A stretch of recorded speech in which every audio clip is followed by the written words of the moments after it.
नमस्कार। भगवद गीता के 7वें अध्याय में छिपे वास्तविकता के रहस्यों को समझने की इस कोशिश में आपका स्वागत है। चलिए इस टाइमलेस विजडम के सागर में एक डुबकी लगाते हैं और देखते हैं कि हमें क्या मिलता है। और इस सफर की शुरुआत होती है श्री कृष्ण के एक बहुत ही गहरे वादे के साथ। ये वादा ना अपने आप में एक सवाल खड़ा कर देता है जो इस पूरी चर्चा के केंद्र में रहने वाला है कि आखिर किसी को पूरी तरह से जानने का मतलब क्या होता है। तो ये पूर्ण ज्ञान है क्या, और ऐसा क्या है कि हजारों में से कोई एक ही इसे पाने की कोशिश भी करता है? इसका जवाब ना उस समस्या में छिपा है जो हमें इस समझ तक पहुंचने ही नहीं देती। ठीक है, तो सबसे पहले उस समस्या की जड़ तक पहुंचते हैं। देखिए, किसी भी सॉल्यूशन की तलाश करने से पहले हमें उस पावरफुल इल्यूजन, उस भ्रम के पर्दे को समझना होगा जो दुनिया को देखने के हमारे नजरिए पर छाया हुआ है। और शास्त्र हमें सच कहूं तो एक चौंकाने वाला आंकड़ा देते हैं। हजारों लोगों में से मुश्किल से कोई एक, सिर्फ एक, इस गहरी समझ की यात्रा को शुरू भी करता है। इससे अंदाजा लगाया जा सकता है ये रास्ता कितना अलग और कितना मुश्किल है। इस चैलेंज को समझने की चाबी असल में रियलिटी के डुअल नेचर में है। शास्त्र बताते हैं कि वास्तविकता के दो अलग अलग फिर भी जुड़े हुए पहलू हैं। एक वो जिसे हम देख सकते हैं, छू सकते हैं, और दूसरा वो जो अदृश्य है लेकिन उतना ही या शायद उससे भी ज्यादा असली है। तो ये हैं वो दो प्रकृतियां। एक तरफ है अपरा प्रकृति, यानी हमारी ये फिजिकल वर्ल्ड, पृथ्वी, जल, हमारा मन, हमारी बुद्धि, हमारा ईगो, ये सब कुछ जो लगातार बदलता रहता है। और दूसरी तरफ है परा प्रकृति, वो लाइफ फोर्स, हमारी आत्मा जो कॉन्शियस है, इटर्नल है। और हम सब इन दोनों के मेल पर ही तो जी रहे हैं। तो सवाल यह है कि फिर ये कंफ्यूजन आता कहां से है? और यहीं पे माया का कॉन्सेप्ट सामने आता है। माया वो डिवाइन इल्यूजन है जो हमें इन दो प्रकृतियों के बीच फंसा देता है, और इसी वजह से हम अपनी असली इटर्नल आइडेंटिटी को भूलकर इस फिजिकल वर्ल्ड में कह सकते हैं कि खो जाते हैं। और ये माया काम कैसे करती है? ये 3 फोर्सेस या गुणों के जरिए काम करती है। सत्व यानी गुडनेस, रजस यानी पैशन और एक्टिविटी, और तमस यानी इग्नोरेंस। असल में ये तीनों गुण मिलकर ही हमारी भौतिक दुनिया का पूरा ताना बाना बुनते हैं और हमें असली सच से दूर रखते हैं। और श्री कृष्ण यहाँ इस समस्या का सार एक ही श्लोक में बता देते हैं। वो कहते हैं कि इन 3 गुणों से मोहित होकर ये दुनिया उस परम तत्व को नहीं जान पाती जो इन सबसे परे और अविनाशी है। यही असली रुकावट है। लेकिन जहां समस्या है वहां समाधान भी तो होता है ना?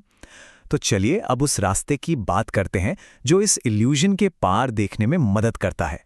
और इसका जो समाधान है ना, वो हैरान करने वाला सिंपल है। माया के जबरदस्त भ्रम के सागर को पार करने का तरीका सिर्फ एक है, उस डिवाइन सोर्स की शरण लेना जहां से सब कुछ निकला है। शास्त्र इस बात को और भी साफ कर देता है। कोई शर्तें नहीं, कोई मुश्किल रिचुअल्स नहीं, बस एक टोटल सरेंडर। और जो ऐसा करते हैं वो इसे पार कर जाते हैं, स्ट्रेट एंड सिंपल। पर ये सरेंडर करता कौन है? कौन है वो लोग जो असल में इस रास्ते पर चलते हैं? शास्त्र हमें 4 तरह के सीकर से मिलवाता है जो सफर को सक्सेसफुली पूरा करते हैं। ये 4 तरह के लोग हैं। पहले आर्थ, यानी वो जो किसी दुख या तकलीफ से गुजर रहे हैं और उससे निकलने के लिए ईश्वर की तरफ देखते हैं। दूसरे अर्थार्थी, जो दुनिया में प्रॉस्पेरिटी या वेल्थ चाहते हैं। तीसरे जिज्ञासु, जो क्यूरियस हैं और रियलिटी को बस समझना चाहते हैं। और आखिर में ज्ञानी, जो सच को पहले से जानते हैं और बस उसमें और गहरे उतरना चाहते हैं। मतलब ईश्वर की ओर मुड़ने का कोई एक फिक्स तरीका नहीं है। इनके मोटिव्स भले ही अलग अलग हों, लेकिन इन सब में एक चीज कॉमन है, एक बहुत जरूरी चीज। वो ये कि ये सभी अपने जवाबों के लिए इस मटेरियल वर्ल्ड से परे एक हायर रियलिटी की तरफ देखते हैं। और बस यही वो टर्निंग पॉइंट है। तो ठीक है, जब कोई इस रास्ते पर चलकर उस इल्यूजन को पार कर लेता है तो उसे आखिर क्या महसूस होता है, क्या दिखाई देता है? अब हम इस चर्चा के आखिरी और सबसे गहरे हिस्से में पहुंच रहे हैं। तो अब हम उस अल्टीमेट रियलाइजेशन पर आते हैं। जब वो माया का पर्दा हटता है तो वो कौन सी परम सच्चाई है जिसे कोई पूर्ण रूप से जान लेता है? रियलिटी आखिर दिखती कैसी है? और इसका जवाब मिलता है इस चैप्टर के सबसे पावरफुल मेटाफॉर में। सोचकर देखिए, जैसे मोतियों की एक माला होती है, वैसे ही ये पूरा यूनिवर्स, इसमें मौजूद हर चीज, हर ग्रह, हर इंसान, हर जीव, सब कुछ उन मोतियों की तरह है जो एक ही दिव्य धागे पर पिरोए हुए हैं। तो ये दिव्य धागा क्या है? ये असल में हर चीज का एसेंस है।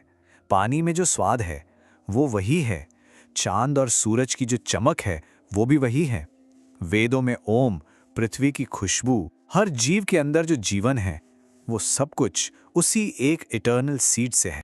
और यहाँ सबसे जरूरी बात ये समझने वाली है कि वो मोती और धागा दो अलग चीजें नहीं हैं, वो एक ही रियलिटी के दो पहलू हैं। क्रिएशन और क्रिएटर अलग नहीं है, सब कुछ एक ही है। और इसी गहरे विचार के साथ हम अपनी आज की ये चर्चा यही समाप्त करते हैं कि अगर सब कुछ एक ही जुड़ी हुई रियलिटी का हिस्सा है, तो इस यूनिवर्स में हमारे अपने होने का मतलब कैसे बदल जाता है। ये सोच हमारे अपने एग्जिस्टेंस को देखने का नजरिया कैसे बदल सकती है, इस पर सोचना वाकई में सार्थक होगा।